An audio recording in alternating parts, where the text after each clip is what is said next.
سنسناتے دماغ سے زمین پہ گری تھی۔ اماں سائیں جو شور سنتے باہر آئی تھی اسے گرتے دیکھ اس کی جانب بڑھی، مریدنی کو گاؤں کی ڈاکٹرنی کا بلانے کا کہتے اس کے ہاتھ پاؤں مسلنے لگے۔ ڈاکٹر نے جو انہیں جان افزا خبر سنائی وہ کسی قیامت سے کم نہ تھی۔ یہ تم نے کیا کیا کرم جلی؟ کیا منہ دکھائیں گے ہم گاؤں والوں کو؟ ارے ہم تو منکر ہو گئے۔ جو عورت قرآن سے جڑ جاتی کسی نامحرم کو اسے دیکھنا چھوتا بھی گناہ ہوتا، اور یہ اتنا بڑا گناہ ہے۔ سید بخت بھری اگرچہ سادہ لوگ انسان تھی مگر اس حویلی کے اصولوں سے، روح گردانی کرنے والوں کے انجام سے بھی آگاہ تھی۔ تبھی اکلوتی بیٹی کا اقدام اور اس کا انجام آنکھوں کے سامنے نظر آ رہا تھا۔ کیوں ماں اتنا وویلا کیوں؟ کل جب دھوم دھام سے اپنی بیٹی کا جنازہ نکال رہے تھے آپ لوگ ایک بار بھی کچھ پوچھا تھا مجھ سے؟ میری خواہش، میرے جذبات میں جیتی جاگتی انسان ہوں، کوئی گڑیا نہیں۔ چپ کر جا بدبخت، خبردار جو آواز اس کمرے سے باہر بھی گئی تو۔ ابھی اس کی بات مکمل ہی نہ ہونے پائی تھی جب دادی سائی نے اس کے بالوں کو اپنی گرفت میں لیتے اپنے برابر کھڑا کیا۔ ضبط کرنے کے باوجود بھی ایک ہلکی سی چیخ نکلی تھی جو دادی سائی کو مزید آگ بگولا کر کے، ہم نے بھی تو اپنی بہن بیٹیاں دی ہیں، تم میں ایسے کون سے سرخاب کے پر جڑے ہیں؟ انتہائی تنفر سے کہتے اسے بیڈ کی طرف دھکیلا تھا۔ وہ جو ہمیشہ سے دادی کی لاڈلی رہی تھی، اتنی سختی دیکھتے دل خون کے آنسو رونے لگا تھا۔ اور سن لو تم دونوں ماں بیٹی، اس گناہ سے جتنی جلدی ہو سکے جان چھڑواؤ، ایسا نہ ہو کہ بات گھر کے مردوں تک پہنچے اور یہ اگلی سانس لینے کو ہی نہ رہے۔ دادی سائی نے گویا ان ماں بیٹی کی ذات پہ احسان کرتے اپنا حکم صادر کیا۔ وہیں ڈاکٹر کو بھی کہیں ایک تحائف سے نواز کے منہ بند کروا دیا گیا تھا۔ میں کس سے کہوں کہ اگلی بارش کا وعدہ تھا اس کا، کوئی اسے بھی تو کہے کہ لوٹ آئے۔ بارش لوٹ آئی ہے۔ ایک افسردہ سی نگاہ ڈائری پہ ڈالے جہاں اپنے ہاتھ سے لکھی گئی نظم نے اس کے اندر کہیں الاؤ دہکائے۔ اندر کی گھٹن بڑھنے لگی تو کمرے سے باہر نکل آیا۔ موسم میں چھایا حبس اسے مزید بے چین کرنے لگا۔ ایک دم اپنی زندگی بے رنگ نظر آنے لگی، نہ جینے کی کوئی خاص وجہ نظر آ رہی تھی، نہ کوئی مقصد۔ آج اسے ایک موٹیویشنل اسپیچ کا حصہ بننا تھا۔ بیزاری سے اٹھتے اپنے لیے فارمل ڈریس سلیکٹ کیا اور کچھ دیر بعد وہ نک سکسر تیار ہوتے یونیورسٹی کی طرف بڑھ گیا۔ کمرے میں داخل ہوتے کہیں توصیفی نگاہیں اس کی طرف اٹھی تھی۔ اپنی تقریر کا آغاز کرنے سے پہلے اس نے ایک طاہرانہ نگاہ وہاں پہ موجود طلباء پہ ڈالی، لیکن اس کا سرسری نگاہ ڈالنا بھی قیامت ثابت ہوا تھا۔ وہ چہرہ بھلا اتنی آسانی سے کہاں بھلایا جا سکتا تھا؟ وہ جو مگن سی بیٹھی موبائل پہ مصروف نظر آ رہی تھی، اپنے اوپر جمی نگاہوں سے بے خبر، انیتا وغیرہ کو میسیجز بھیجے ان کی غیر حاضری پہ برہم نظر آ رہی تھی۔ تبھی عبدالباری کا شریر ٹولہ انیزے سمیت داخلی دروازے سے پہ نظر آیا تھا۔ ایک اچٹتی نگاہ ان سب پہ ڈالے وہ سامنے دیکھنے لگی تھی۔ پروفیسر اس سے نگاہیں چراتے اپنے ٹاپک کا آغاز کیا تھا۔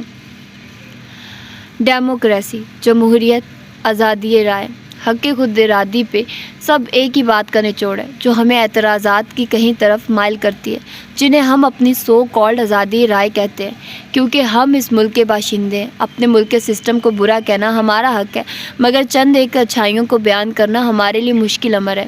صفائی نصف ایمان ہے کہ ہم اس پہ اشتہارات یا بل بورڈ نصب کروا سکتے ہیں تاکہ سب سیکھے پر عملی نمونہ کیا رہ جاتا۔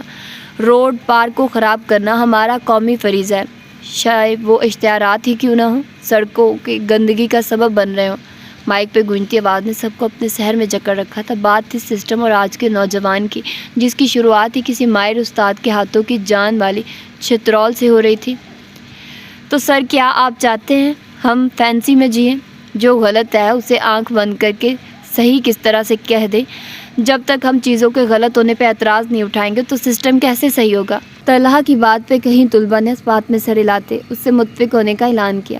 ہماری نسل حد درجہ حقیقت پسند ہے۔ ہم نقطہ اعتراض تو اٹھاتے ہیں مگر اس کے حل کے لیے اپنا کردار نہیں نبھاتے، شاید اس لیے بھی کہ اگر اس کا حل مل گیا تو اعتراض اٹھانے کا جواز کیا رہے گا۔ ہمیں مسائل سے کوئی مسئلہ نہیں، ہم چیزیں آبزرو کرتے ہیں، مسائل کے حل کے لیے نہیں بلکہ اپنے سسٹم کو برا کہنے کے لیے۔ خامیاں نکالنا اپنا حق سمجھتے ہیں، انفیکٹ اس چیز سے پیار بھی کرتے ہیں۔ ہم اس صدی میں رہ کے بھی کسی مسیحا کا انتظار کرنے والے فینٹیسی میں ہی رہ رہے ہیں۔ کیا ہی اچھا ہو جو ہم خود مسیحا بن جائیں۔ پروفیسر نے ایک بار پھر نوٹس بناتی افق پہ نگاہ ڈالے۔ عبدالباری نے ایک سلگتی نگاہ پروفیسر پہ ڈالی تھی، وہ بھی شاید باریک نگاہوں کی تپش پہ کچھ گھبرایا تھا۔ اپنے موضوع کو اختتام کی طرف لے جاتے اس نے طلباء سے الوداعی کلمات کہے۔ بحث و تمہید کافی لمبی تھی۔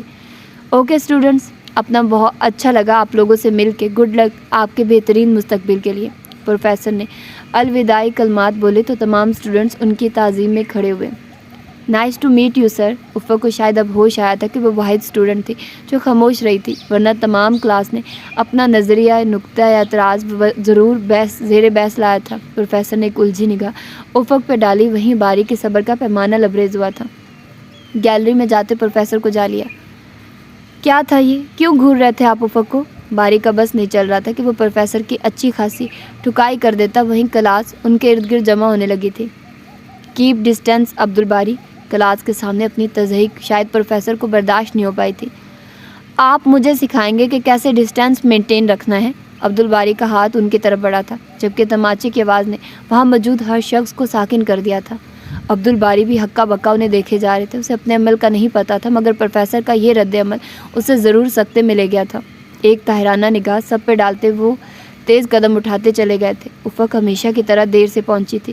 اگرچہ اسے معاملے کی نوعیت کا اندازہ نہیں تھا، مگر عبدالباری کو پروفیسر سے پڑنے والے تھپڑ نے ضرور دھچکا دیا تھا. وہ تو ہر پروفیسر کا چہیتا تھا، ایک دوسری یونیورسٹی کے پروفیسر سے تھپڑ کھا چکا. وجہ کیا تھی؟ سب کے درمیان چہمگوئیاں ہو رہی تھی. عبدالباری کی نگاہ افق پہ پڑی تھی. وہی اس کی آنکھوں کے عجیب سے تاثرات افق کو خود میں سمیٹنے پہ مجبور کر گئے تھے. دوست تو وہ پہلے بھی نہیں تھے، پر اس کی نگاہوں کا سرد پن افق کو نظریں چرانے پہ مجبور کر گیا تھا. کیا ہوا؟ دھرمیش نے آتے ہی اسے گھیرا. وہ بھی کلاس میں موجود نہیں تھا. باری نے نفی میں سر ہلاتے وہاں سے راہ فرار اختیار کر لی. ایک انجان بندے کا یوں ہمارے دوست پہ ہاتھ اٹھانا، اس کے لیے پروٹیسٹ تو بنتا ہے نا.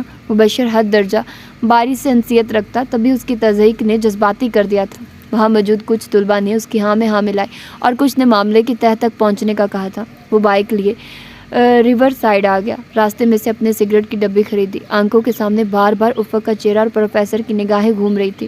1 گھنٹے میں وہ پوری ڈبی ختم کر چکا تھا، پر اندر کی جلن نے کہاں کم ہونا تھا. ایک فیصلہ کرتے اس نے یونیورسٹی کا رخ کیا. انیتا، افق کہاں ہے؟ ڈپارٹمنٹ کی طرف بڑھتے اس کی نگاہ افق کی دوست پہ پڑی تو اس سے پوچھ لیا. باری اور افق کا نام لے. یقیناً یہ اس صدی کا معجزہ تھا. وہ تو چلی گئی اپنے ہاسٹل.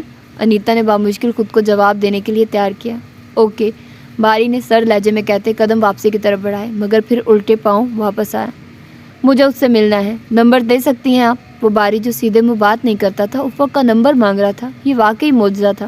انیتا نے سر ہلاتے بنا افق کے ریاکشن کا سوچے جلدی سے اس کا نمبر نوٹ کروایا، اور پھر وہ بنا کوئی فارمیلٹی نبھائے جیسے ہوا کے جھونکے کی طرح آیا تھا ویسے ہی باہر جا چکا تھا. اگلے کچھ منٹوں میں وہ مبشر سے گرلز ہاسٹل کا پتہ پوچھتے. اس کے ہاسٹل سامنے ٹھہرا تھا. افق نے انجان نمبر سے کال دیکھی اور اگنور کرتے اپنے کپڑوں کی تہہ لگانے لگی. اسے گاؤں جانا تھا، تبھی وہ جلدی جلدی ہاتھ چلا رہی تھی، پر کال کرنے والا ماہان ڈھیٹ ثابت ہوا تھا.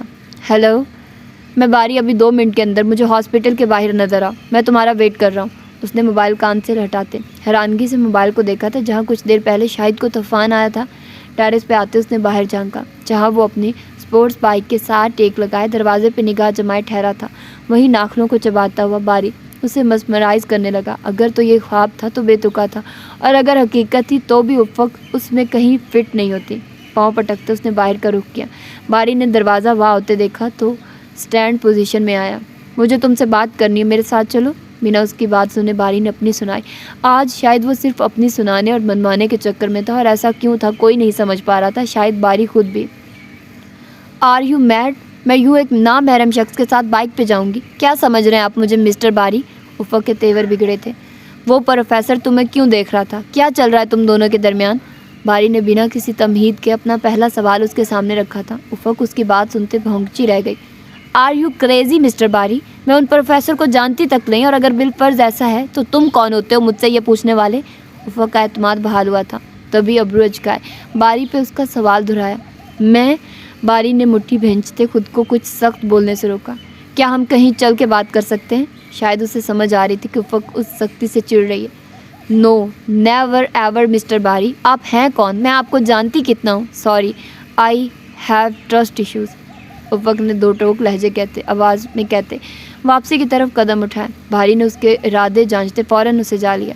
میری بات مکمل نہیں ہوئی، بنا یوں سنے مجھے تم یہاں سے نہیں جاؤ گی. افق کو لگ رہا تھا شاید باری اپنے حواس کھو چکا. تھپڑ نے شاید ذہنی توازن بگاڑ دیا آپ کا مسٹر باری، ورنہ تو میں وہیں گدی نشین خانزادی ہوں جس سے آپ بات کرنا درکنار، نام سننا گوارا نہیں کرتے۔ افق کے ہاتھ آج موقع آیا تھا، اس لیے وہ اس کے ذہنی خلفشار کا بھرپور فائدہ اٹھا رہی تھی۔ اوکے، کل ملتے ہیں کیمپس میں۔ باری نے آنکھوں پہ سن گلاسز لگاتے بائک سٹارٹ کی اور یہ جا وہ جا۔ افق نے اسے دور ہوتا دیکھا۔ سکھ پرسن، اسے نیا ٹائٹل دیتے ایک نظر موبائل پہ ڈالی۔ نہ جانے اس کا نمبر کس نے اسے دیا تھا۔ انیتا اور علیہ سے پوچھ تاچھ کرنے کا سوچتی وہ اندر کی طرف بڑھ گئی۔ وہ گھر میں داخل ہوا تو خاموشی کا راج تھا۔ مام، فیضی کہاں ہے؟ اسے آتے ہی اپنے ہمزاد کی یاد ستائی تھی۔ دوستوں کے ساتھ کہیں باہر گھومنے کا پلان تھا آج اس کا۔ تم کہاں تھے؟ یہ وقت ہے گھر آنے کا؟ الماس نے اسے بے نقد سنائی تو وہ سر کھجاتے فیضی کے کمرے میں داخل ہو گیا۔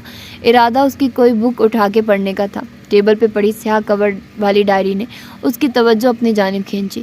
وہ جانتا تھا کہ اس میں کیا ہونا ہے، مگر پھر بھی اٹھاتے ہوئے اس نے پہلا صفحہ کھولا جہاں پہ لگی ایک تصویر نے اسے جھٹکا دیا تھا۔